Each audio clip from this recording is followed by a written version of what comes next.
Good evening. I'm calling to order the special meeting for the Euclid Board of Education. Today is Monday, December 16th, and we are meeting at the Fordyce Administration Building. Would you please stand and join me in Pledge of Allegiance? I pledge allegiance to the flag of the United States of America and to the republic for which it stands, one nation, under God, indivisible, with liberty and justice for all.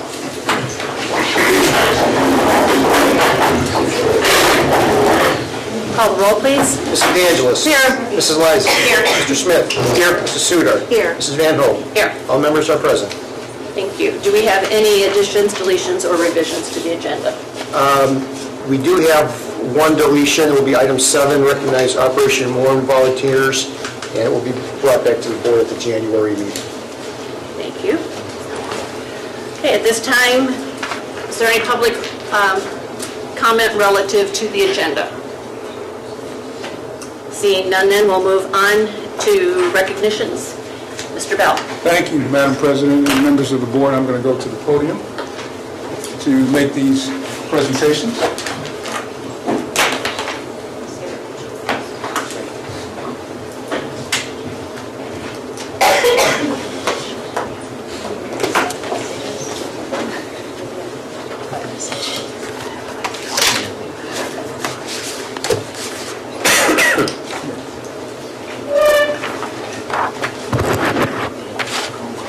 Madam Chair, members of the board, our audience, and also our television audience, I'm just very, very proud to recognize tonight some students that have distinguished themselves. So I'm going to read the resolution and then ask the board to approve it, and then I will introduce the students.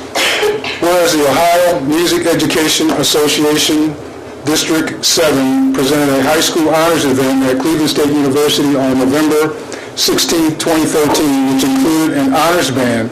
And whereas Euclid High School students recommended by their director for outstanding musicianship, conduct, and leadership were chosen to participate in the honors band along with other top instrumental music students from over 25 schools throughout Northeast Ohio. And whereas performers rehearsed for 2 days and then presented the concert under the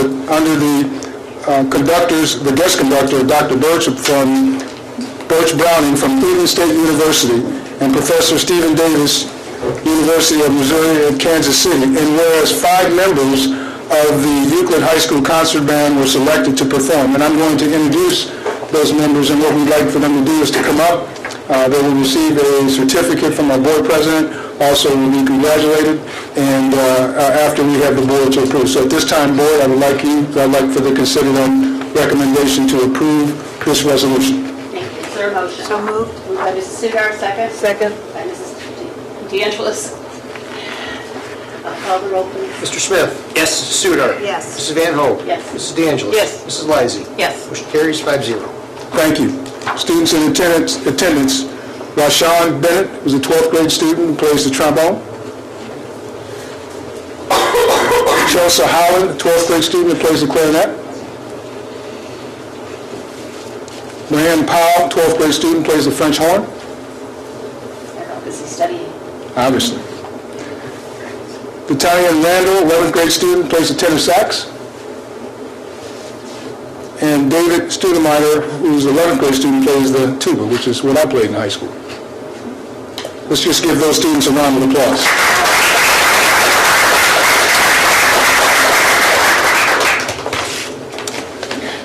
The second group that I'd like to recognize are some students that participated in the American Legion Americanism examination. And so I'll read the resolution again and ask the board for approval. Whereas approximately 200 Euclid students in grades 9 through 12 participated in the American Legion Americanism examination, which consisted of 50 students covering federal, state, county, and local governments throughout the United States flag, and the United States Constitution. And whereas the test included an essay question, if you were a member of the United States Congress, what would your priorities be? That would have been interesting.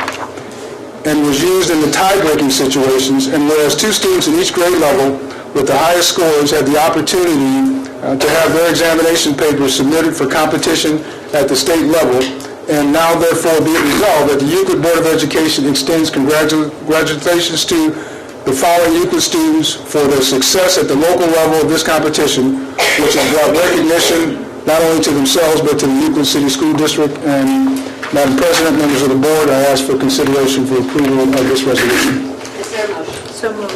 Moved by Mrs. Sudar, second. Second? By Mrs. Lysy. Call the roll, please. Mrs. Sudar. Yes. Mrs. Van Hoen. Yes. Mrs. De Angelis. Here. Yes. Mrs. Lysy. Yes. Mr. Smith. Yes. Motion carries 5-0. And again, if the students are in attendance, we'd like for them to come up, and we'll have all students stay up and as we introduce them. First of all, 12th grade student, LaShawn Kellum and Nicole Bryant.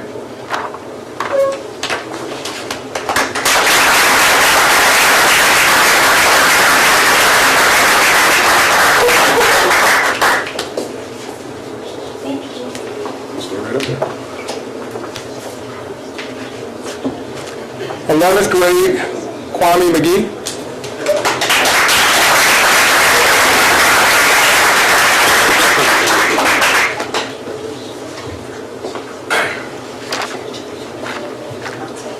Tenth grade students, Dominic Nightingale and Dominique Ellison.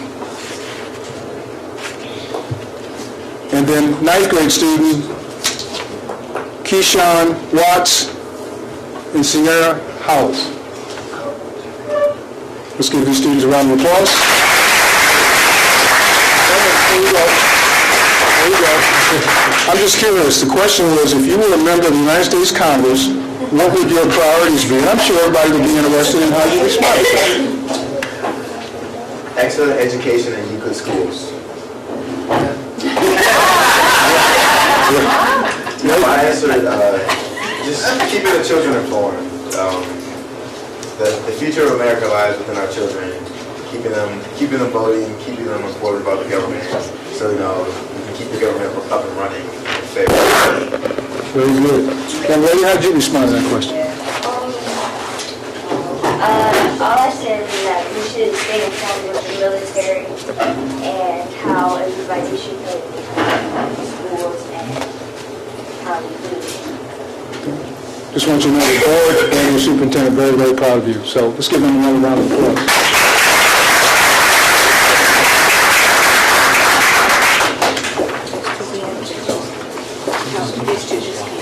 What's that? The lips.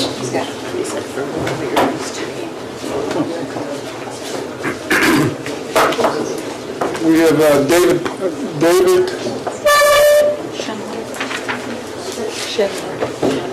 David Schindler and Brian Powell. If you just walk in, once you guys come on up, we'll get your certificates for you.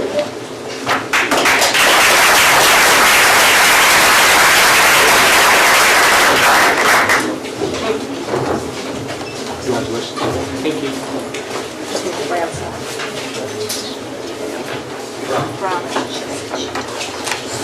And these are students that were in the Ohio Music Education Association honors band. And so they probably were practicing, that's why they were late. Let's give them a round of applause.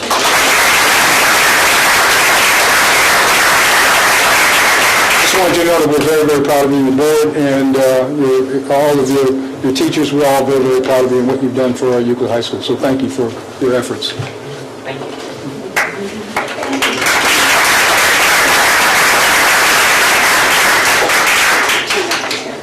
That's right. Final recognition that I have is the Browns play 60. And so again, I'll read the resolution, and then we will approve the resolution. The board will consider the resolution for approval, and then we'll introduce some individuals here to represent that. First of all, whereas as part of the NFL's nationwide effort to encourage children to stay physically fit, the biannual Browns Play 60 Challenge invites students of middle schools across the Cleveland area to participate in 60 minutes of physical activity per day and log the hours as a way to promote an active lifestyle. And whereas John Uwa and Glenn Ryan, physical education teachers at Central Middle School, organized the Play 60 for Central students, and whereas the 7th and 8th grade students logged approximately, get this, 2.8 million minutes over a 6-week period for the first time, the entire school and every student involved, earning them the title of top school this fall out of 18 schools that participated. And whereas 7th grader Reggie Moore and 8th grader Deanna Calhoun were named top students each for logging almost 30,000 minutes, and John Uhal was named outstanding teacher. And whereas the students were treated to an assembly where the Cleveland Browns players shared with students why it is important to be active and healthy, and handed out prizes, including a banner, an Xbox 360, and a Kinect for the school. And now, therefore, be it resolved that the Euclid Board of Education extends appreciation to Mr. Uhal and Mr. Ryan for organizing this event, and congratulations to Mr. Uhal and Mr. Reggie Moore and Deanna Calhoun for their achievements, which have brought recognition not only to themselves, but to the Euclid City School District. Madam President, members of the board, I ask for consideration of this resolution. Is there a motion? So moved. Moved by Mrs. Sudar, second. Second. By Mr. Smith. Call the roll, please. Mrs. Lysy. Yes. Mr. Smith. Yes. Mrs. Sudar. Yes. Mrs. Van Hoen. Yes. Mrs. De Angelis. Yes. Motion carries 5-0. Thank you. This time I want to, first of all, bring the two teachers up, Mr. John Uhal and Mr. Glenn Ryan, and recognize them.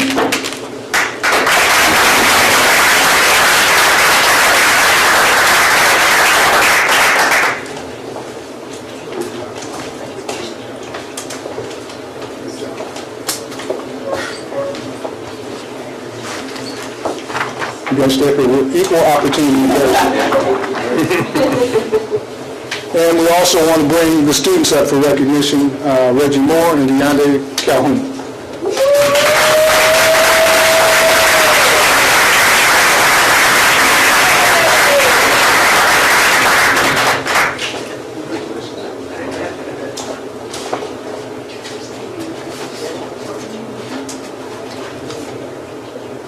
I just want to tell all three of you that we're very, very proud of, and very, very proud of what you brought. Had an opportunity to be there. The David Bonds were there, and so just a great job. So we appreciate that. And you may want to just give us a little background and tell us a little bit about how it all came to be, and how you might help the Cleveland Browns win next year, too. He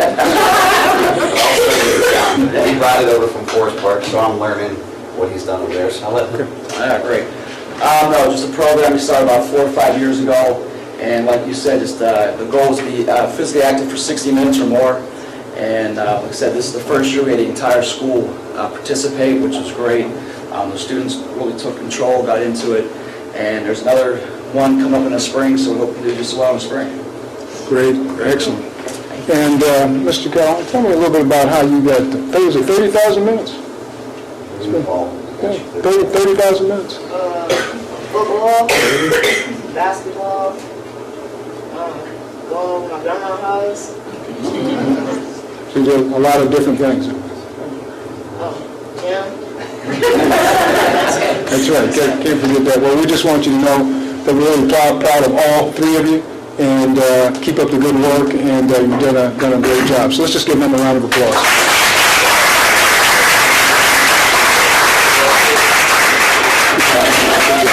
Good job. Madam President, members of the board, that concludes my recognitions. At this time, Mr. Smith, if you'd meet me by the podium, please. We'll put you in the center.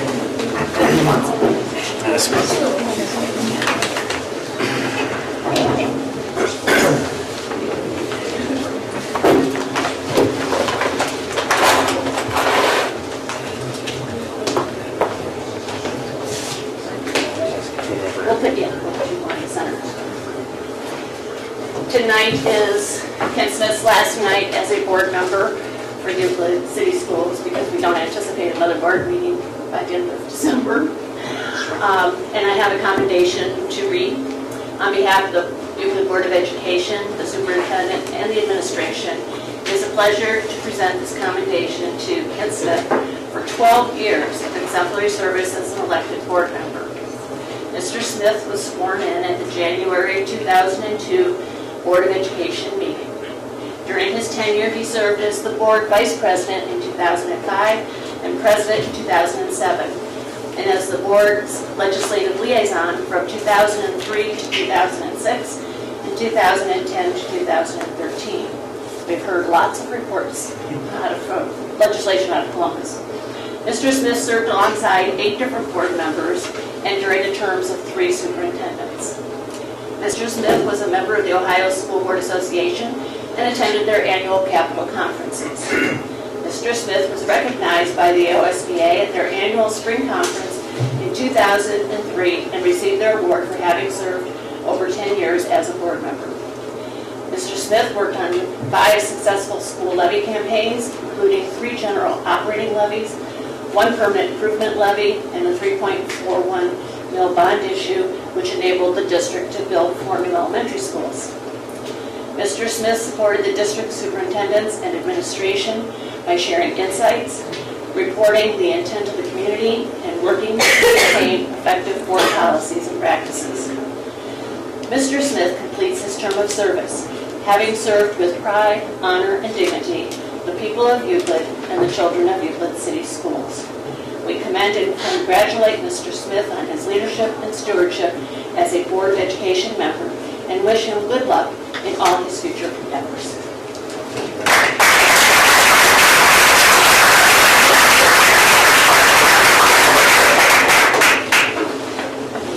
And my thing is kind of, you start out with a little plaque for just a few years service and it keeps growing. So this is 12 years of service, and so maybe I'll hold that for you. Okay. So you can see what you have.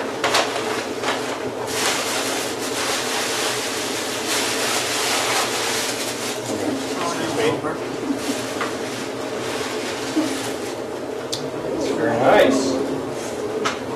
So it's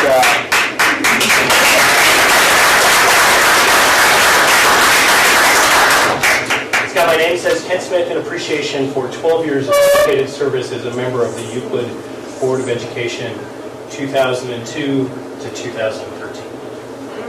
Thank you very much.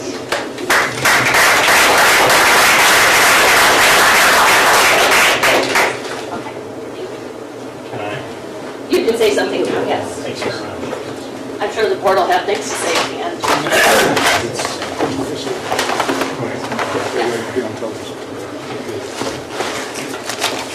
Well, thank you very much. I did want to, I think this might be the first time I've ever addressed the board from the podium. I'm always, yeah, it is. I did want to quickly, and I will be quick, perhaps that's why they have me standing. Want to talk about what I think are some of the challenges facing the district, some unfinished business coming up. Then I want to highlight some successes and then just say thanks to a number of people. In terms of challenges and unfinished business, obviously this district is considering the second phase of its facilities plan. I would again politely ask the board to consider the bus garage, as the planner in me, the urban planner in me, feels that the highest and best use of that land is no longer as the depot of all of our transportation vehicles.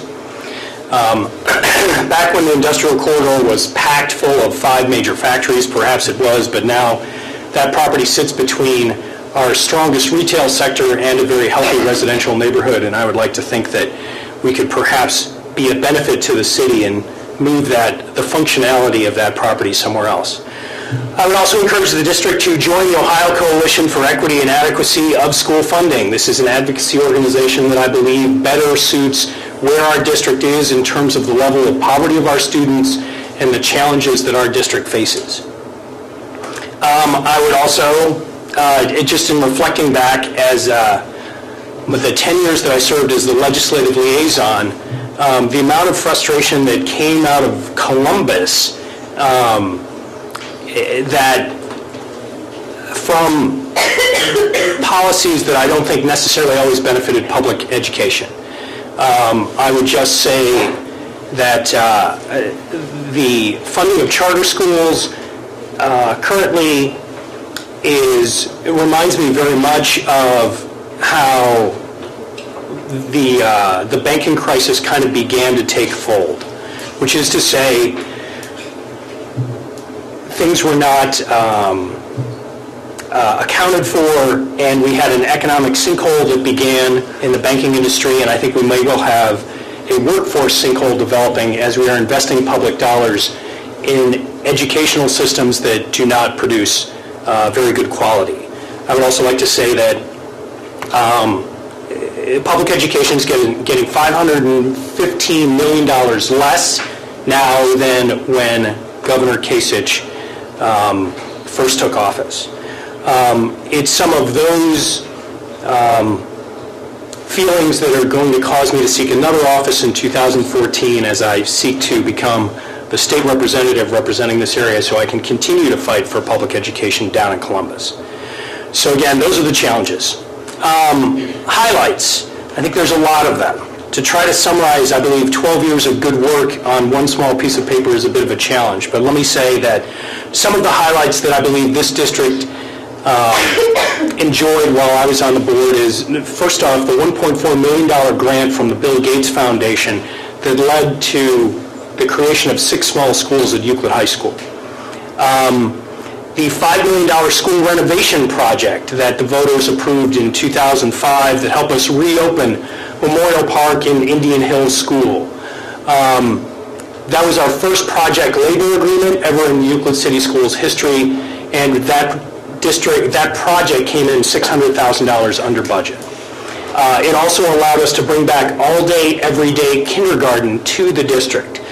Our enrollment had grown at that point, and we actually didn't have the room to do all-day, everyday kindergarten until the voters approved this renovation project. In 2007, when I was on the school board and served as the president, we were able to include sexual orientation in the list of language in our non-discrimination policy. And that was critically important because what that meant is no employee would get fired for being gay and no student would be bullied for a different sexual orientation. And we did that in 2007, long before the public kind of pivoted on this issue. In 2008, this district won the Making Your Tax Dollars Count Award from the Ohio Auditor, an award given to less than 5% of governments across the state of Ohio. And again, our district was awarded that by the Ohio Auditor for watching every tax dollar that was spent. In 2009, the Diplomas Count study that examined the Euclid High School graduation rate, both tracked it over 10 years, from 1996 to 2006, and we were highlighted as being the best in Ohio among the larger urban districts. And we were in the top 10 in the nation, again indicating that there's excellent quality education coming out of the Euclid public school system for the student population that we deal with. In 2009, we approved a $60 million bond levy so we could literally change the place and face of education in Euclid. And in 2012, we opened 4 brand new elementary school buildings, which was the most critical facilities need that this district had. So I think those are some of the highlights that I had a small part in, but it was more of everyone else in the room who probably did all the work. And to that end, I feel like I do need to say some thanks. First of all, I would like to thank my mom and dad, who were both Euclid School District public teachers. And I'd like to thank my grandparents, who are also Euclid Public School District teachers. I'm actually the 3rd generation of my family to be a Euclid school employee. I'm also a 1984 graduate, and to that end, I owe the district itself a large measure of success.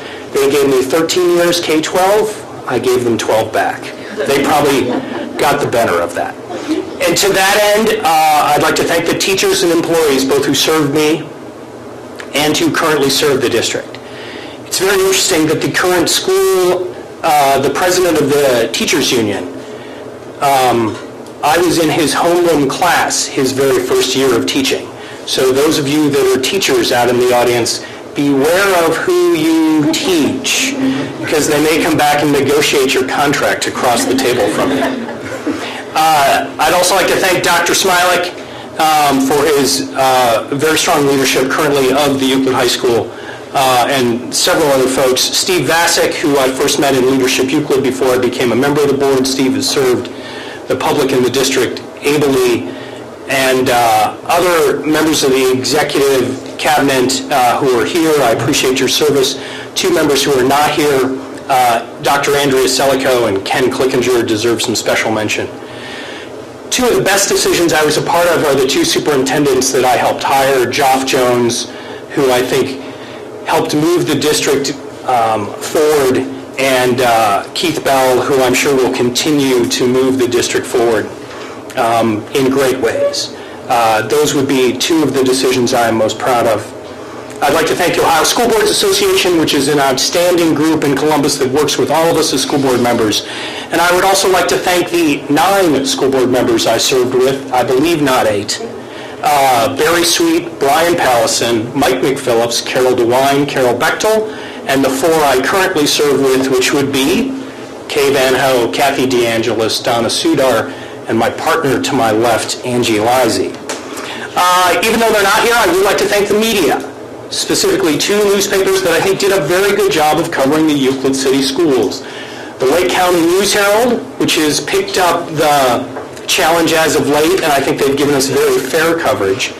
And the Euclid Sun Journal, when it existed, it was very helpful, because one of the challenges that we have as a school district and as board members is, quite frankly, convincing the public that what we're saying is true. And in that respect, having a media member at your meetings reporting on what you're doing and kind of explaining it is very helpful. I think this community misses the Euclid Sun Journal, and I appreciate the work the News Herald has done. I would also like to thank the Euclid High School graduating class of 2005 and 2006. And let me just take you back. In 2005, I was the only incumbent running for re-election. And we had a school levy on the ballot at that very same time. And some of the strongest advocates for that general operating levy being passed were the high school students who were both juniors and seniors when that levy was on the ballot, the class of 2005 and the class of 2006. I was in somewhat of a unique position as I was the only incumbent running for office. So I had to try to convince folks that I was worthy of getting reelected, but also that the school levy was worth being supported. And it was these, and in that bond, I created a true and lasting friendship with many members of the 05 and 06 class, specifically people like Liza, Julie, Logan, and Corey, who are still my friends today, and quite frankly, we met as a result of that school levy being passed. And finally, I would just like to thank the voters of Euclid. It is an honor and a privilege to serve in any sort of elected office. In my 12 years on the school board, I never missed a meeting. And it was because I took very seriously the duty that they had entrusted to me. There was one time that I thought that streak was going to come to an end when United Airlines had me stranded at O'Hare on a Monday morning, and I was not going to be able to fly out until 11 p.m. that night. But I happened to have a friend, this is the truth, driving from Milwaukee to Akron, who picked me up curbside, drove me to Hopkins Airport, which is where my car was, got in my car, got cleaned up, got here with 8 minutes to spare. And United Airlines still is looking for me with a boarding pass. So thank you very much. I wish the incoming board member all the success in the world. You will love this job. And to the remaining 4 board members that I served with, thank you very much for your loyalty and true diligence to the job and for looking out for Euclid's kids. Thank you very much.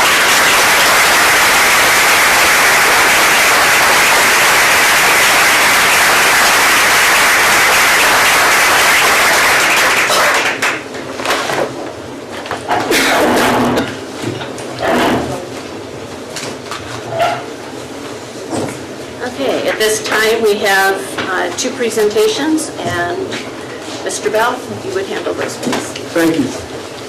Madam President, members of the board, very excited to have Central Middle School with us this evening, and and their team. And at this time, I'm going to call John Schweitzer, who's our Director of Secondary Academic Affairs, to the podium, who will kick off our presentation this evening.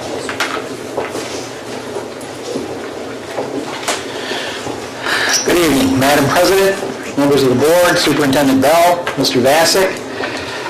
It gives me great pleasure this evening to introduce to you Mr. Mike Minnell, the principal of Central Middle School, who will lead the presentation for Central this evening and introduce his team that he brought with him. Mr. Minnell?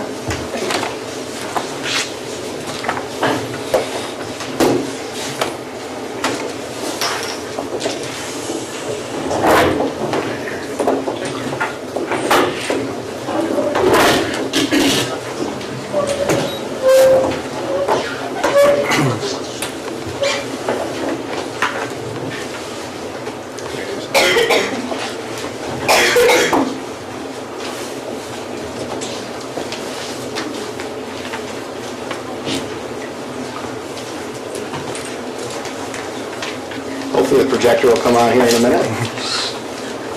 People doing practice.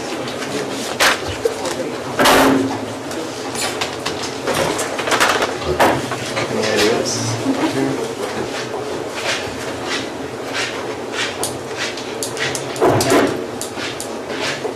Anything I gotta do here that's different?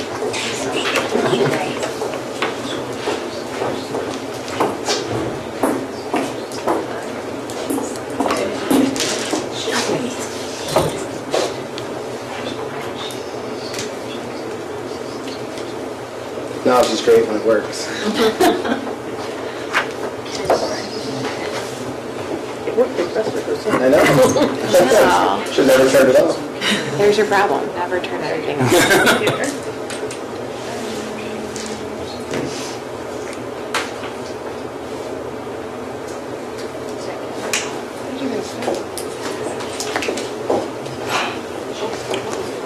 Good work. There we go.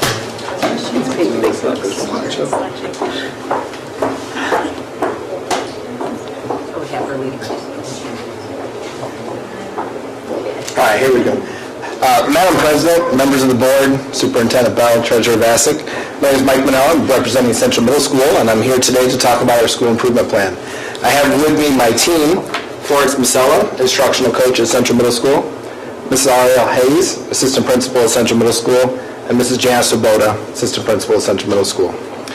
I'm very pleased tonight to share some data from our test scores from last year and from the beginning of the year, and also talk about our plan that we have in place this year to continue our school improvement at Central Middle School.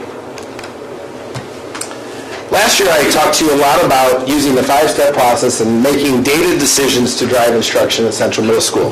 This year we have continued that process as well. We look at data as team leaders who look at our climate and culture data, our department chairs who look at our overall academic data, and our teacher-based teams, TBTs, that look at individual data in the classroom level. Our SLT, our school leadership team, oversees all of these groups in making sure that we are on the right track with our decision-making process. We are extremely pleased at Central Middle School that we received an A for overall value added at Central Middle School, the highest grade given to a school district by the state. I also included some of our student groups up there, which are gifted received a B. Our lowest 20% students received a C in value added, and our students with disabilities received a B. And all the rest of the students that were in our population helped us to receive that A.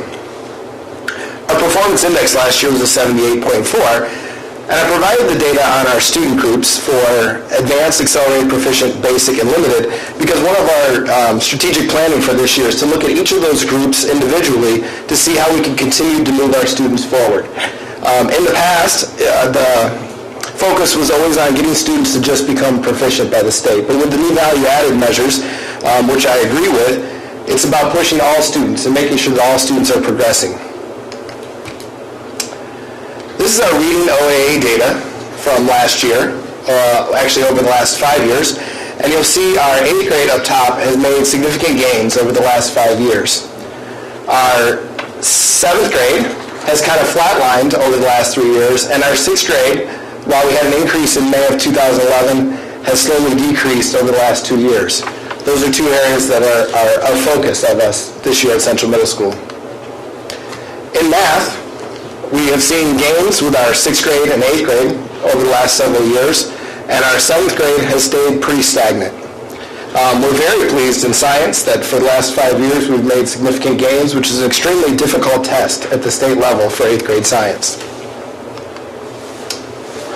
At the beginning of each year and at the middle of the year, at the end of the year, we look at our student population using an Ames Web assessment to see where our students are at that given time.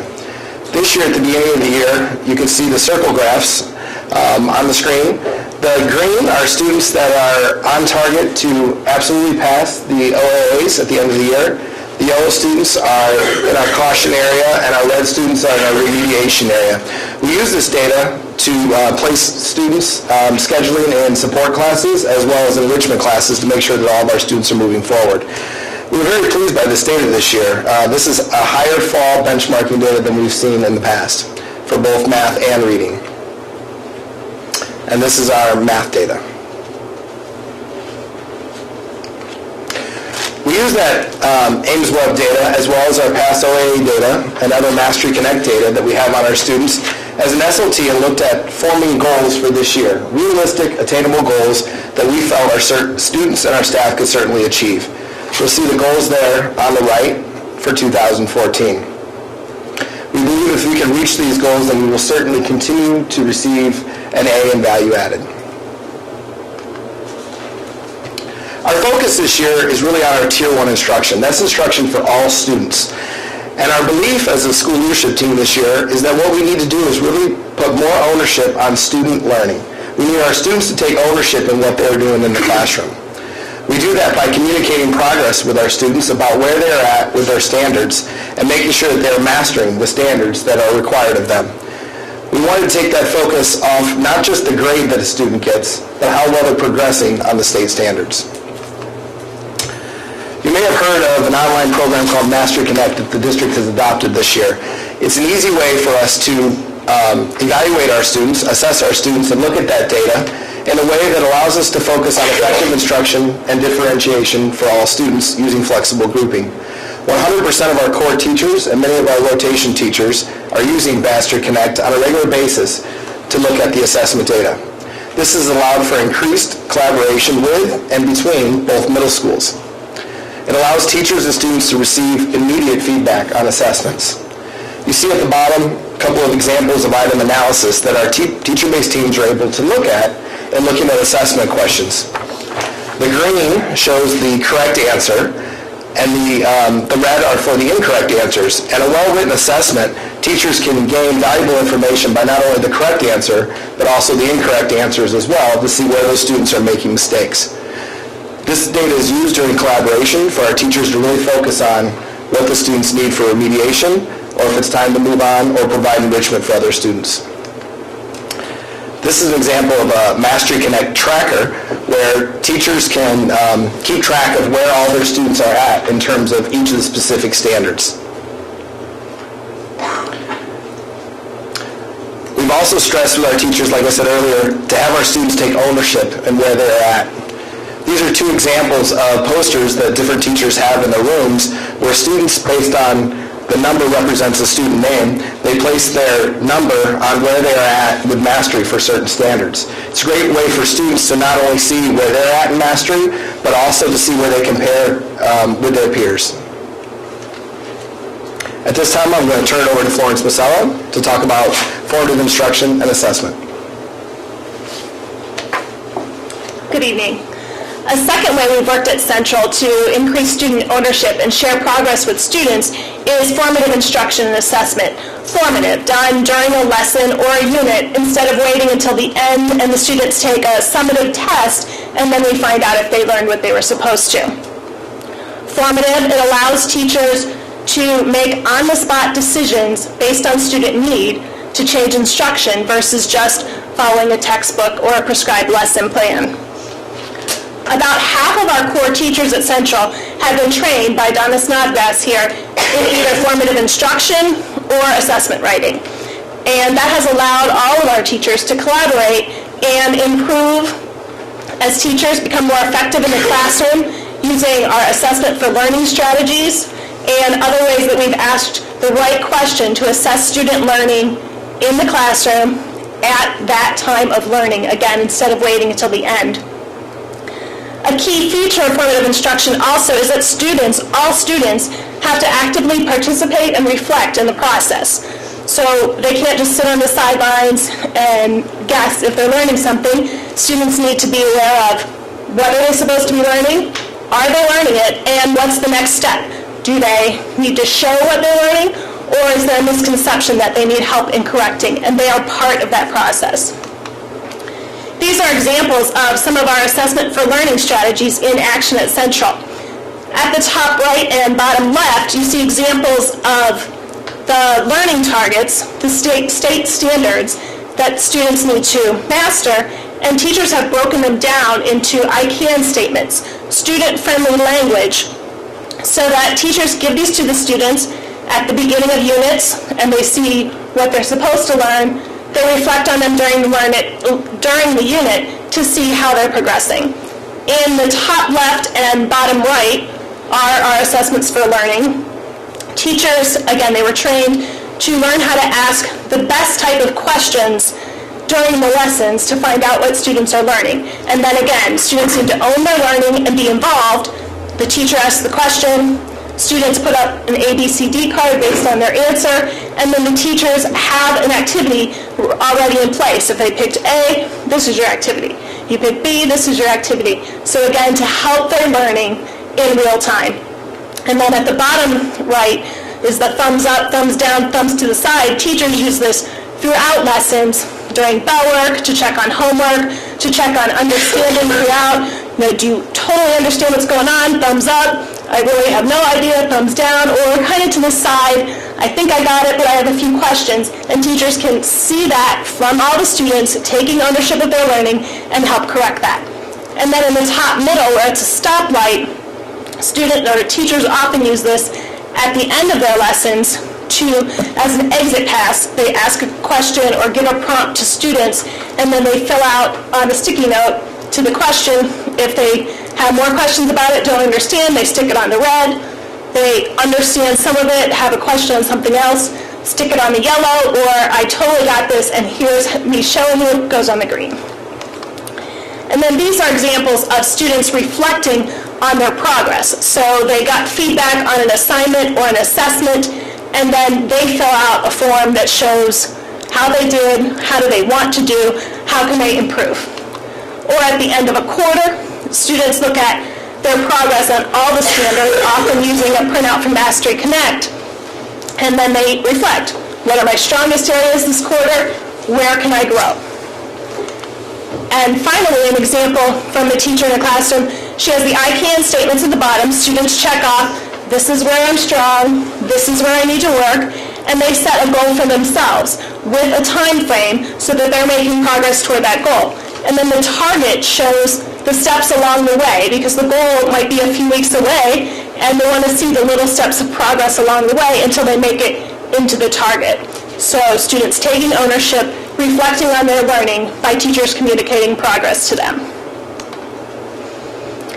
And a third strategy after Mastery Connect and formative instruction are our instructional coaches this year. So we are able to have a reading coach and a math coach, which is what I do. One for each we both serve both middle schools. But we've actually been able to work with more than just the reading and math teachers. We're able to work with all content areas.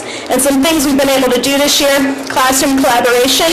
So whether that is in the classroom with the teacher and students, in small groups, or a whole class doing a lesson, or if it's planning with the teacher for differentiation or assessments for learning in the classroom, we're collaborating with them. We've also been able to focus small groups of teachers together to prepare for Ohio's new learning standards and the new PARCC assessments that will be in place. So we've worked with small groups focusing on curriculum, what changes will need to be made in their classrooms, or assessment writing, how we can best get students ready. And another feature that we've done this year, the two instructional coaches, we meet with all 6 administrators from the middle schools once a month so that we are able to really talk about how we can help teachers be more effective in the classroom and get more student success. And one of the ways that we've strived to do that this year is with differentiating professional development for teachers. We often talk about differentiation for students, but we've tried to do it with teachers this year. And we do that by we've started giving them a survey. What do you need help on? What do you know? Where can we assist you? We started early with Mastery Connect this year, and then had morning meetings to help teachers. And we attribute that a lot to our success with Mastery Connect. And then in our November in-service, each administrator as well as each coach was matched with a TBT to help them with their needs. I was also able to work with small groups of teachers when they got their value-added results so that we could delve deeper into the report and see what that means for their instruction. And then the teacher evaluation system this year, again, we're helping teachers differentiate, write assessments. Where do you need help? Let us know. We'll come meet with you. And then for the second half of this year, we are excited to be working with teachers on their high-achieving students or students with disabilities. Again, we've asked them what they need and are looking forward to providing that in the second half of the year. And that leads us to Mrs. Ariel Hayes, who is an assistant principal at Central, and we'll talk about our targeted instruction with student groups.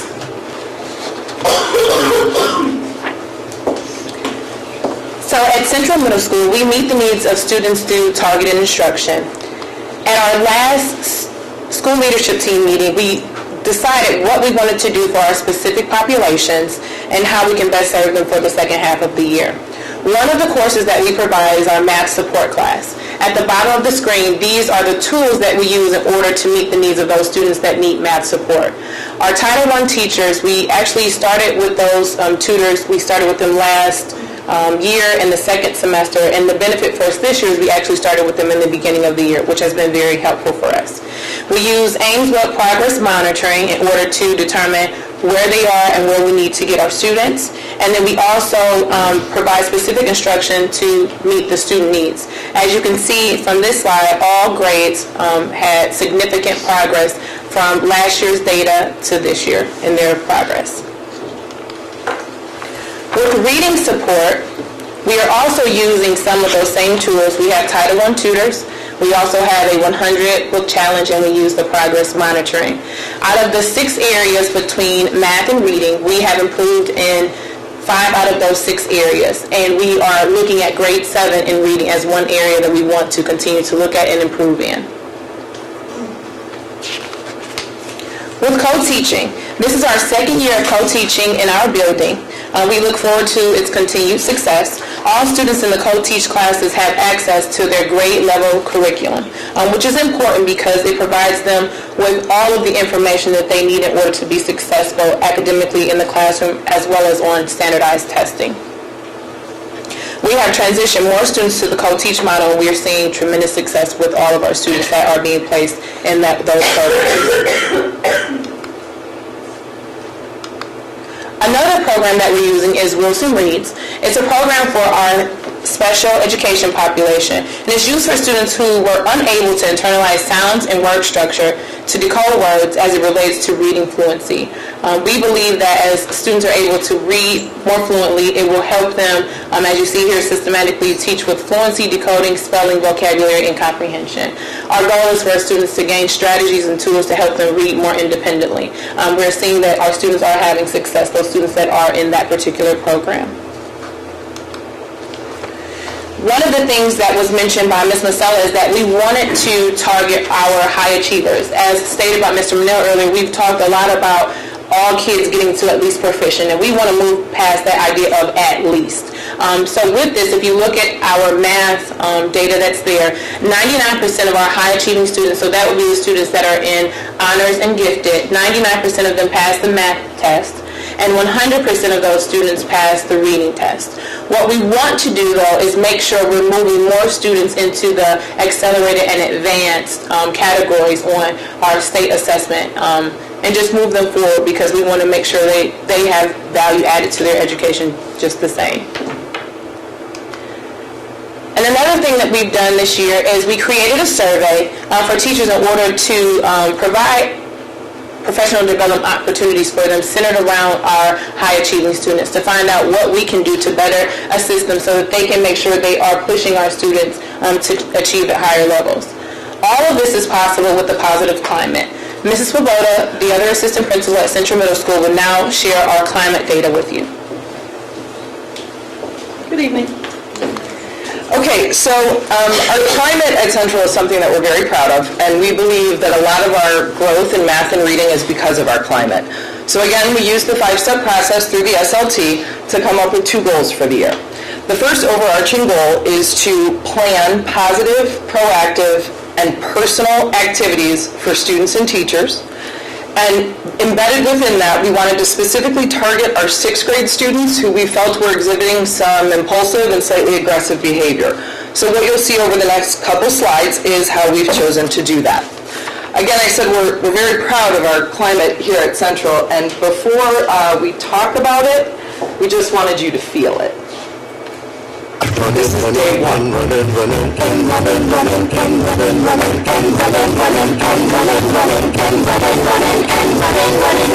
In this context, there's no disrespect, so when I bust around, you break your neck. Good morning, guys. I'm here with one of our new educators now. Today, good morning. Good morning. Are you excited to be back at school? Yes, I am. Now, who's one teacher you're really excited to see today besides the principal? All my teachers. Act up from Northwest East Side. Everybody, let's get into it. Get started, get it started, get it started, get it started. Let's get it started. Let's get it started. Yeah, let's get it started. Let's get it. So on the first day of school, students entered, red carpets were rolled out, and teachers had microphones and interviewed students, welcomed them in, welcomed parents in. Everybody gathered in the gym. We had some brief morning announcements, and then as you can see, we had music, and all of the staff lined up, and every child got high-fived on their way to first period on the first day. We took all of that video, we took all of the pictures, and we put it into a slideshow that all the children got to watch at the end of the day. We also played it for parents at open house. There's a lot of other personal and positive things going on at Central. You've already heard about the Browns Play 60. Those teachers and students were honored earlier this evening. We're also celebrating student and staff birthdays this year. On Mondays in the cafeteria, students that have a birthday that week get called up and they get a little token of appreciation, and the kids sing happy birthday to them. We do the same thing for staff members at staff meetings. We'll have cake or cupcakes and honor staff birthdays. They're also posted on one of our bulletin boards in our atrium, which is the main entryway at Central. Every teacher every month is allowed to nominate one student for Student of the Month that shows Panther Pride, and those students are called down and given a little certificate and again a little treat. Our teams have individual incentives, some for no missing assignments, some for no tardies. Again, some of those are weekly or monthly depending on the team. Our staff has participated in a Guess the Baby. Again in our atrium, the main entryway, there's staff baby pictures posted with numbers, and children were allowed to guess who they thought those staff members were. And then at the semester change, the students will be able to bring in their baby pictures and participate as well. And then to target our 6th grade, we're partnering with a group called East Cleveland Neighborhood Partners, and they come in once a week and specifically work with our 6th graders on social skills. We also took over 80 6th graders to camp this fall. We went to Hiram House Camp October 29th through the 31st. Students were able to do, as you can see here, canoeing and rock wall climbing, a lot of different team building activities. We've seen some fabulous improvements with some of our most difficult 6th graders that were able to attend this camp. Our Right Direction students are a group of students, mainly 8th grade this year. The program started last year. A group of students wanted to be involved. They wanted to be mentors. They wanted to help contribute to the positive climate at Central. And so the Right Direction group this year has participated in some peer mediation training, as well as training with a group called No Abuse. The group came in and did a play last month for 7th and 8th grade students. And then this group of students right here monitored and participated in breakout sessions with 7th graders. This group of students is also going to mentor some of our 6th grade students. So again, to be able to continue a positive climate over the course of time. Our Johnston's Renaissance team is a volunteer committee. They meet bi-weekly, And they have two goals, really, to build the sense of community at Central, as well as promoting achievement. On this slide, you can see the first day that was planned by the Jostens Renaissance team. That was the high fives on the way out of the gym. They also created a video for parents for open house. The video was about 7 minutes long, introduced parents to teachers and things at Central, had students on the video saying their favorite thing about Central, so a nice warm welcome for our parents. The Jostens Renaissance team also came up with the idea of the Panther Pride bracelets. Each board member was given one in their packet tonight. This bracelet is not only a way for students and staff and parents to show pride, but our students got several incentives if they purchased one of these bracelets. So they were able to attend all staff versus staff games for free. They also attended the high school football game at which Central was honored for free. And then they get discounted admission to dances at Central or athletic activities at Central or things like that. And the bottom right picture is the part of the Jostens team that put on the tailgate. So in the fall, when Central students were welcomed to the high school football game, the Jostens team put on a tailgate ahead of time. There was music and footballs and hot dogs and chips, and students and family members got to come and experience a tailgate. The Jostens Renaissance Committee also helps us with promoting achievement. To discuss this in a few minutes is difficult, so I'm going to do my best here. This was a whole day of celebrations for Central students. The day started with a no missing work breakfast. So students for the first 9 weeks who had no missing work in any class were brought to the cafeteria and given a special breakfast. We had over 100 students able to attend that breakfast. There was also an assembly in the middle of the day where you can see children participating in games on the floor. Our fall athletes were recognized, and as a different twist, the athletes came down on the floor and were recognized, so volleyball and football and cheerleading, and those students made a tunnel. And then we called down students on the merit roll and the honor roll and the distinguished honor roll, and those students high-fived all the athletes on the way through, and they were given a piece of duct tape. And they got the opportunity to duct tape two of their teachers to the gym wall. We had a great time with this. The teachers stuck to the wall. The kids loved it. It was a fabulous experience for everybody. Some of them are still talking about it. And then at the end of the day, we had a no referral dance, which we had over 80% of our students able to attend that dance the first quarter. So 7th and 8th period, students that had no referrals for the first 9 weeks got called down. We had a DJ and nice sound system set up, and the kids had a great time that day. So we are very proud of our climate at Central, and all of this is great, and teachers love it, and kids love it, but the question is it working? And the answer is yes. We are down 20% in disciplinary referrals from last year to date. That's 137 less behavioral referrals from last year. We have 456 out of 574 students that are still referral free. We have roughly 200 students on our merit roll, honor roll, and distinguished honor roll. So we do believe it is making a positive impact building-wide. And we thank you for your time and attention. And at this time, we would turn it over to the board for questions. Does anyone have any questions? Those numbers again, you said 476 out of... 456 out of 574 students. Congratulations. Thank you.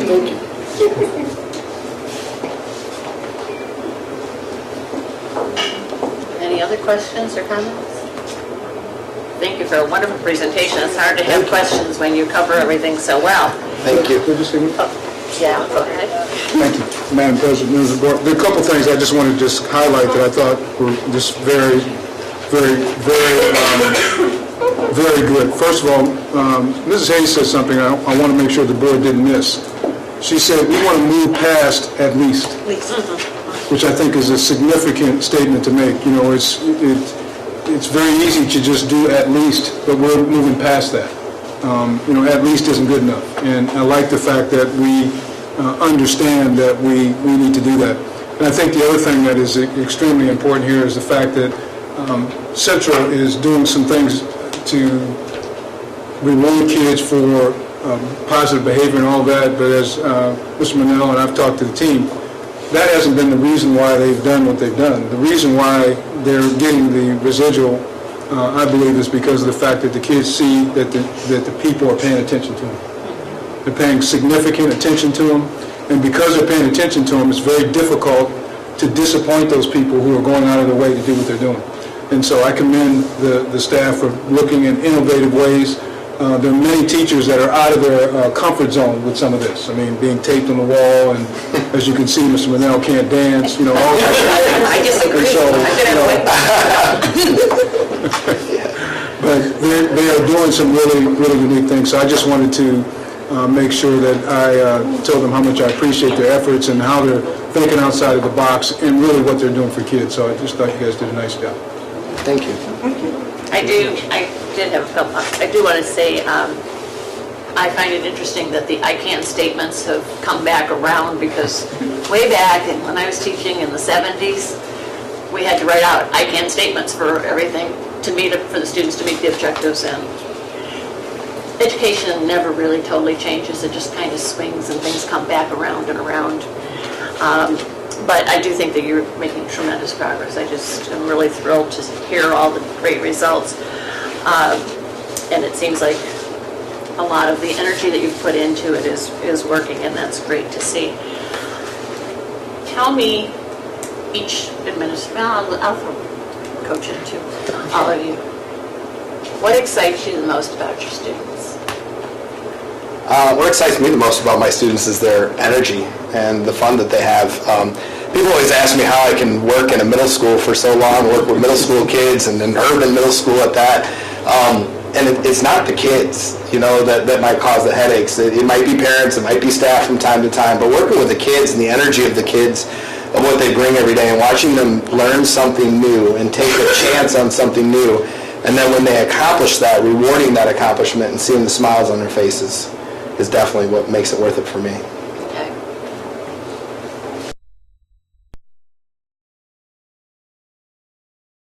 They grow. What is the best that they can do? And they're still looking for that. And they are willing to go for it and want to learn stuff. And that's fun. The most exciting part for me is building relationships. I think that as a former math teacher, we focus on the academic piece, and I think that is a critical part, clearly, of education. But I think that we have opportunities to teach them things outside of academia, and I think that it shows. They're learning a lot from us, and those relationships are key, and living in the community and seeing them outside and helping them understand a sense of pride and just different things that they learn from us. And so it's a lot of fun to work here and to see them grow and just develop into young people, good citizens. Well, I think your statements show why your students are doing so well, because you all have such positive statements. And that's the message that I hope we can get out more to the community, is that these kids really are good kids. They really do want to learn, because perception obviously isn't there, and we need to make them more than test scored to our community. And I think you're really giving them the tools to be able to then later go out and show the community how they're doing and how great they are. So I thank you for that. Any other questions or comments? I just want, I meant to ask this and then I thought I won't, but then I will. How did the transition, moving all of the gifted children up to Central Middle School, did that transition happen rather smoothly? I know we had some adjustments in faculties, we had some staff move up, we've had children who have been at Forest Park since 6th and 7th grade are now suddenly at Central at 8th grade. Any problems with that, or the transition went smoothly? I don't think we've had any issues with the transition at all. The students, I don't hear much about it, and to me, no news is good news. Some of the students have expressed that they're happy to be at Central and like being there. Some kids, the only complaint I've received is how long the bus ride is for some students from coming all the way over from Forest Park. But what are you going to do when you come completely across town for those students? But no, I think they've transitioned very well. I know the gifted teacher, Mrs. Stevens, is very happy to have a full class, that she can have class discussions and work with those students. The 6th graders that came over when they found out we were going to 6th grade camp are extremely excited about that opportunity to go to 6th grade camp. So I think it's gone very well. Yeah, I had a conversation on Friday with Mrs. Stevens, and she said the exact same thing. Yes. And she's such an asset to our district, so it's so good for her to touch more of our gifted kids. I think that they'll transition into high school and do very, very well. So yes. Keep up the good work. Thank you. Thank you so much for everything. No problem. Thank you. Keep it up.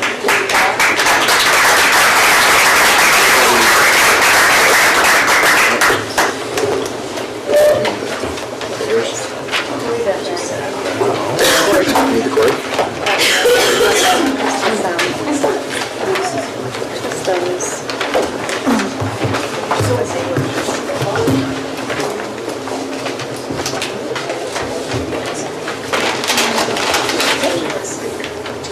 Madam President, members of the board, while they're getting set up, just let me give you a little context to the next presentation. I've asked Heather Miller to come and briefly give you a overview of the third grade reading guarantee, and specifically two areas, really to give you an overview as to giving you some background on to what it actually represents and what our responsibilities are and what we need to be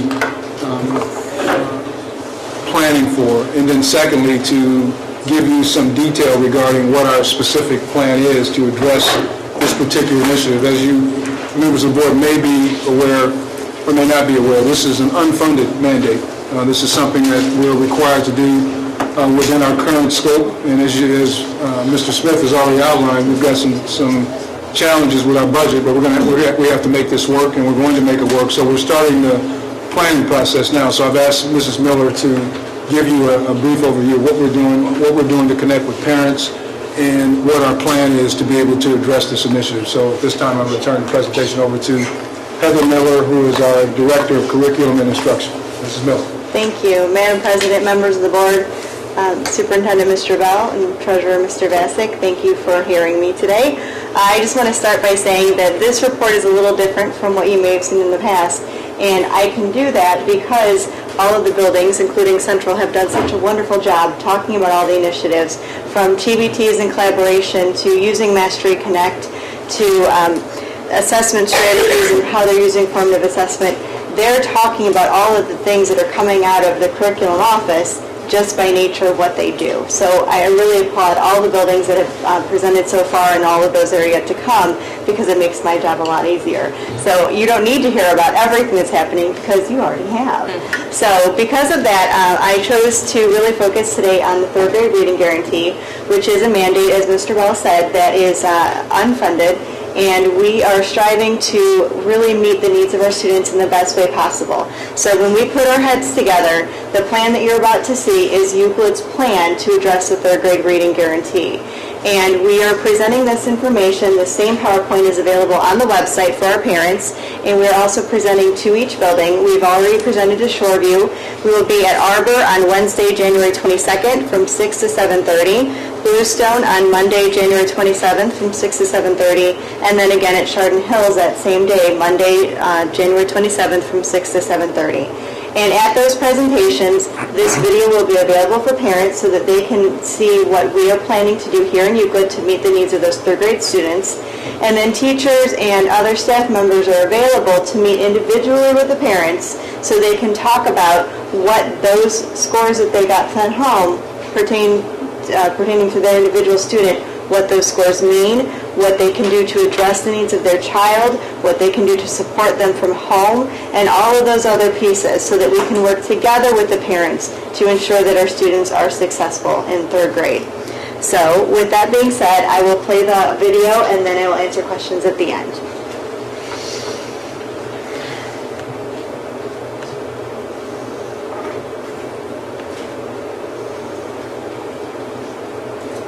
And the specific implications for Euclid City School students. My name is Kimberly Allen, Assistant Superintendent. And I'm Heather Miller, Director of Curriculum and Instruction. We appreciate you taking the time to view our presentation. The third grade reading guarantee refers to Senate Bill 316 that was passed in June of 2012. This law was enacted to ensure that all students can read by the end of their third grade year. The ability to read is the foundation of learning. We know from experience that children who are not reading at third grade level by the end of grade 3 will be likely to have trouble learning in all classroom subjects in higher grades. These young students tend to fall behind in school, becoming frustrated and often misbehaving in the classroom, which limits their learning even more. time to help these students catch up. Ohio's third grade reading guarantee provides help and support to ensure that each struggling student is on track for reading success by the end of grade 3. It ensures that every struggling reader gets the support he or she needs to be able to learn and achieve. Here's works. In kindergarten through grade 3, all children will be evaluated to determine if they are reading as well as they should be. It's like a reading wellness check for each child. If a child appears to be falling behind in reading, the school will immediately begin working with the parents to create a remedy, a reading improvement that will restore the child's reading health. This plan will address each student's unique reading problems, and the school will monitor the plan continually to make sure the student's reading is improving. The school district also will keep working with the student's parents or guardians so they can support the plan at home as their child progresses toward third grade. Except for students with special circumstances, third graders must then meet a minimum score on the state reading test to move on to the fourth grade. If a student remains in the third grade, the school must provide a high-performing reading teacher and 90 minutes of reading instruction during each school day. The student can still take fourth grade courses in all other subjects if he or she is ready. And the school district can move a student from grade 3 to grade 4 in the middle of the year if the student's reading improves. So how will this work if your child needs help?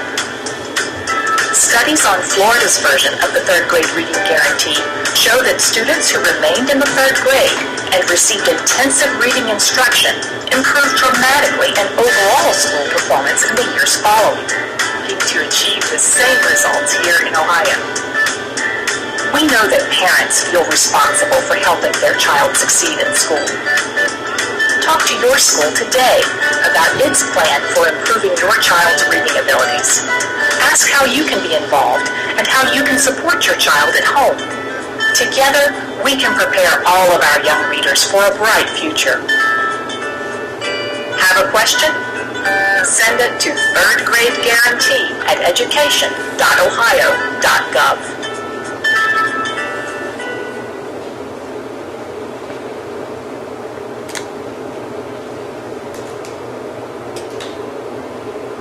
There are several components to the law that we are going to be implementing here in Euclid. Districts are required to provide early intervention and support, administer reading diagnostics, implement reading improvement and monitoring plans, also called RIMS. There are teacher credentials. Students will be retained in third grade if they do not meet the required cut score, and we have an obligation to report this data to the state. We use a variety of assessments to identify which students are on track or off track. We use Ames Web reading assessments, partnered with the state OAA or Ohio Achievement Assessment in reading, to determine if your child is on or off track. The Ames Web assessment is given at least 3 times each year, September, January, and May, and the OAA is given in October and April. When we look at that data, we will look at cut scores, or the minimum score required for a student to be considered on track.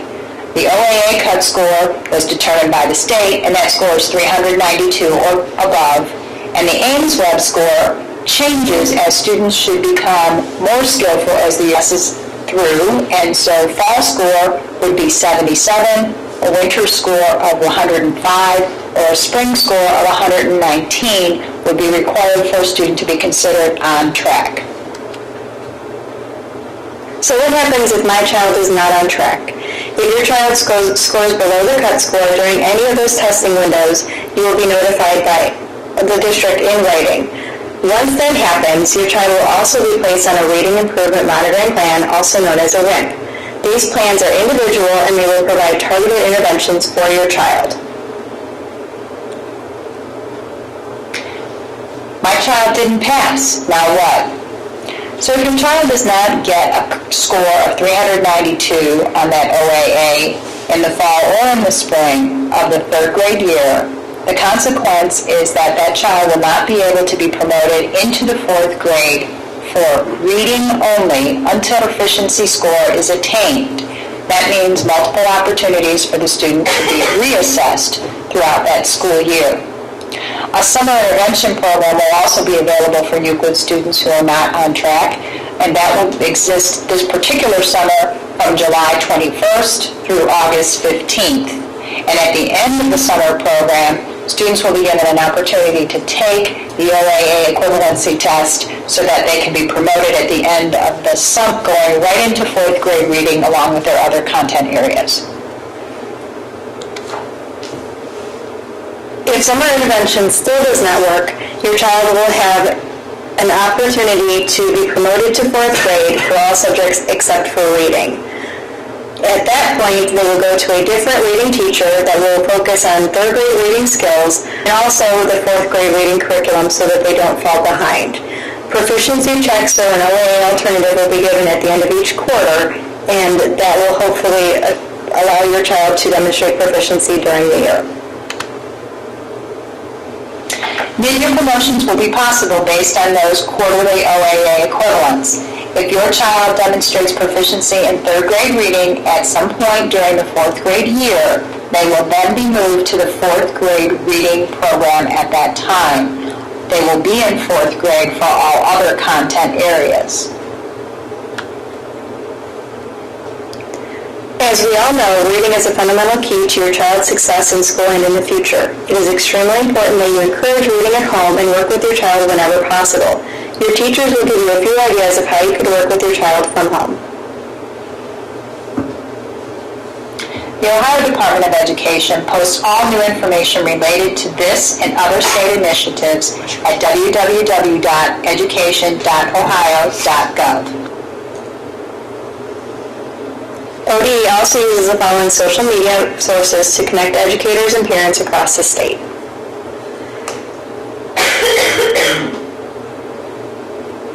Your teachers are available to answer specific questions about how this information affects you and your child. If you have additional questions, please feel free to contact me, Kimberly Allen, at 216-797-2922 or Heather at 216-797-2980. As I said, this is the same video that is available to parents on the web for those that can attend the meetings and then also those parent meetings. And we are encouraging all parents of 3rd grade students to come to any of those buildings. They don't have to come to the building where their child attends. And teachers will be there to answer specific questions about what they can do from home and what their child scored and what that means for them. Does the board have any questions? I have 2 comments. The first is I really love the idea of your July 21st to August 15th. I mean, you get them rolling and they're going to roll right into school and they're not going to lose any of that momentum. So that's exciting and that's just great. And the other thing, I wondered how, I had a parent come up to me and she was so excited because even though her daughter only beat that cut score by 3, she passed the reading test and she is a special needs kid. So she was delighted. So how did we do overall with the October tests? How did our kids do? Our scores were right on target with where we were last year. It's very comparable. So we are hoping that with all the interventions we have in place, we will be able to get more students to pass by the spring. And we are trying to target this at an earlier age so that we don't have this issue at the end of 3rd grade. It kind of ties into the question, you're talking about having the 3rd grade parents, but what about the K2 parents? They need to see the information so that they can be encouraged to work with the teachers ahead of time. Sure, and one of the things we're looking at with the summer intervention is we're looking at inviting, for this first year, 2nd and 3rd grade students that were not on target. So those 3rd grade students that we're hoping will advance to 4th grade in all subjects, and then those 2nd grade students that will be in 3rd grade that we're hoping to catch before their 3rd grade year. And in the future, we could possibly grow that program or other programs. So we are very aware of the fact that we need to catch this early so that we don't have an issue. I mean, I don't mean necessarily for the summer program, but I'm saying for the meetings that you're having at the schools, I think that because they're hearing about it already. I know my next door neighbor's already talked to her kid about, she's in 2nd grade. If you don't learn to read, you're going to be held back, and all kinds of threats and everything, but I think that they need to know what the information is, especially the part that they're only kept back in the reading. I think that the perception out there is that they failed the entire grade. And that is one option. That's not Euclid's option. Okay. Very few districts do it. And just so, I just want to make sure I got it, because it's a recommendation and I want to make sure I'm specific. So the recommendation from the board would be that we look at the second grade parents as a group to be a part of that third grade rollout. Is that what? Oh, yeah. I would, even if you have people that are in first and kindergarten that are interested in what can they do to prepare, maybe it needs to be a second meeting that would be talking about the third grade guarantee and what we'll do, but what can they do with their kindergarten, first grade students to help them. I think there's a lot of people who would like to do it, but they don't know what to do. And, we can say, well, you need to read to them, but that doesn't really mean anything, because reading a book to them, you can read a book without really helping engage the student at all. And so I think what maybe they need to learn is the kinds of questions they need to ask and so forth. When I've been meeting with my neighbor, and she has down pat what an author and an illustrator do. I mean, there's no question. She knows the table of contents, she knows the index, she knows the glossary. She can't sound out all her letters yet. She's in second grade, so that's a little bit concerning. But we're working on that, and I'm sure the school is too as well. So I think that's the only thing, is I think we need to somehow get information even lower. And I think when you talk in the beginning of the presentation, it talks about all children can read in third grade, but what they really mean is they can read at the end of third grade, which is a little different than can read in third grade. And so I think we need to make sure they understand there's a difference there.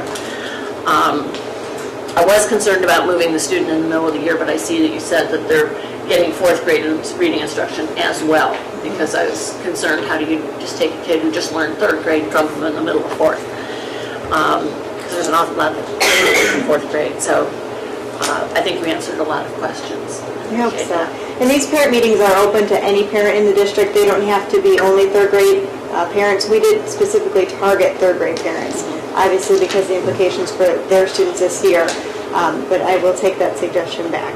And anyone can attend these meetings. So yeah, I think it would be good just to kind of encourage them to get involved at a younger age, because it needs to be done.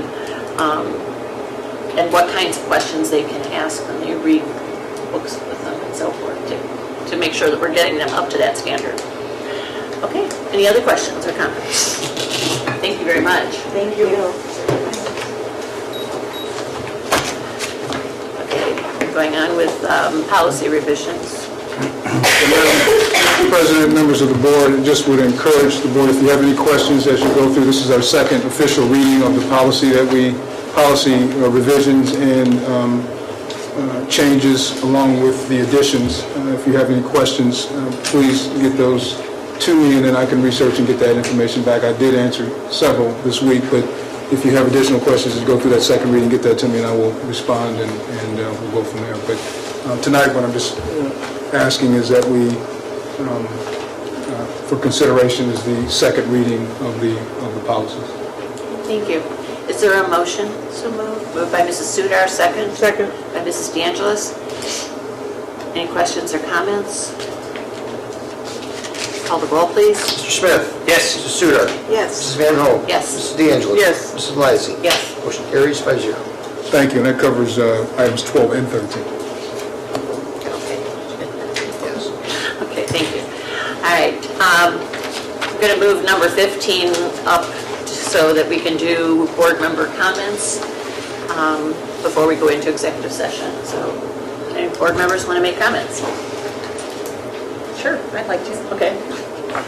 Well, I just wanted to say congratulations to 12 wonderful years of service, and I have so much enjoyed sitting next to you and being your partner in crime, so to speak. So, but most importantly, I do appreciate your legislative liaison reports, Mr. Smith. I think that they were always very informative, very well thought out, and have been, as we found out from your last report, very informative to our community members who had, personally came up to you to say thank you for explaining how this all works, because it's very difficult to keep everything in check and understand it, but I think you've done a very good job of explaining it, not only to us as board members, but to the general population and to our constituents. So thank you very much for that.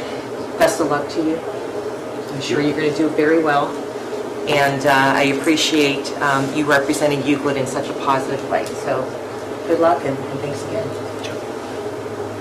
I've got to ditto that. I took a lot of notes when you spoke, Mr. Smith, and some of them I set aside and kind of watched as things transpired. And so I also appreciated your reports to the board, but also to the community, because so many of those things are things that we all need to know and we don't know.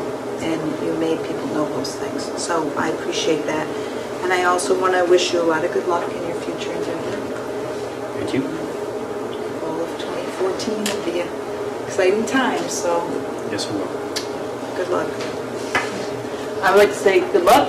It's been a good 2 years. I've learned some things from you, and best of luck in the future. Okay, I always try to wait for last. First of all, congratulations on 12 years. For people who don't realize it, that's a long time in board years, especially in urban districts. When people ask us how long have board members been serving, when you start saying 12 years and beyond, it's a long time. So congratulations in getting the community support behind you to accomplish that. I too have learned a lot from you as far as how the state works or doesn't work, as how that may be applicable. And I think you've brought a different perspective to the board, which was good to have. One of someone that grew up in Euclid but doesn't have kids in Euclid, and yet you still can, give us some new insights and so forth, and also the political one, which you've been very positive about sharing with us. So I do appreciate all of that, and good luck to you on your future endeavors. And we know that we have someone that will be filling your shoes, maybe not quite right away, but will have her own things to contribute to the board, which is the nice thing about being a board, is that we're 5 individuals and yet we can work together and accomplish things, and that's really great for the community. So thank you for everything you've contributed. Thank you, Madam President. Yeah, the board, were you going to dive in also? I didn't know if I had, Yeah, you can. because I know that in January I have 5 women on the board. Yep. I know I need to do what I'm told, so I want to make sure that's exactly what I'm supposed to do. So Yeah, the whole face is changing in January. yes, I want to do what I'm told. So, but I do want to say, just real briefly, first of all, I just appreciate you being an advocate for students. That is the thing that, to me, is really significant. When you did the legislative reports, all I could see was you fighting for kids. That's what that was all about. You looked at the financing and some of the inequities and all the things that were going on. That was all about kids. And so I really appreciate your diligence in doing that. And as other board members have said, the reports have been spot on. They've been able to help us to drive some of the things that we're doing here, so I appreciate that. I also appreciate some of the contacts that you've given me to be able to help us to drive this district. And so appreciate that and how that's helped us to be able to carve some of the things that we want to do. Appreciate the personal support, and also appreciate the fact that anybody who's been a board member for 12 years and all the things that you have to go through, all of the ups and downs, all of the joys and pains and all of that, and to continue to stay excited about that, continue to want to do this kind of work, continue to be in that realm and working to that degree. I just applaud that, because I know that there are all kinds of things that occur. It's not about money, it's not about anything, it's about doing what's right, and it's about doing it for the right reason. So that I really appreciate, and I know you're going to do well with whatever you do, and I wish you the best of luck, and it's been a pleasure working with you the last year and a half, so thank you for all of you. Thank you, sir. If I could, just one more thing, just tell the community that, with the 9 board members that I've served with or have served with in the past or currently serve with, that this community is very lucky in the respect that I believe all 9 had the community's best interest in mind. That is not the case in every city. That has not been the case in Euclid's history. Ms. Van Ho and Ms. Bechtel and Ms. DeWine and there was one other female. Barbara Kramer. Barbara Kramer led a bit of a revolt in a positive way in the late 80s, right? Do I have that? Yeah, I was elected first and then 2 years later, Yeah. in 89. That really helped remove a very disruptive and, quite frankly, anti-education element from the Euclid School Board. And since they cleaned house, that's certainly not to say that all board members have agreed on every issue, and that's not going to be the case in the future either. But it was all the discussion was centered around how can we make the schools better or the community better. At least that has been my experience, and I would anticipate with these 4 remaining and Ms. Thomas coming in that dynamic will continue at least 2 more years, and the community can take some heart in that. So, yeah. Happy to now go into executive session. And I'll make that motion. We have a motion, we have 2 executive sessions. First will be on negotiations, and the second will be evaluation of superintendent. We will not be taking any action after those evaluations.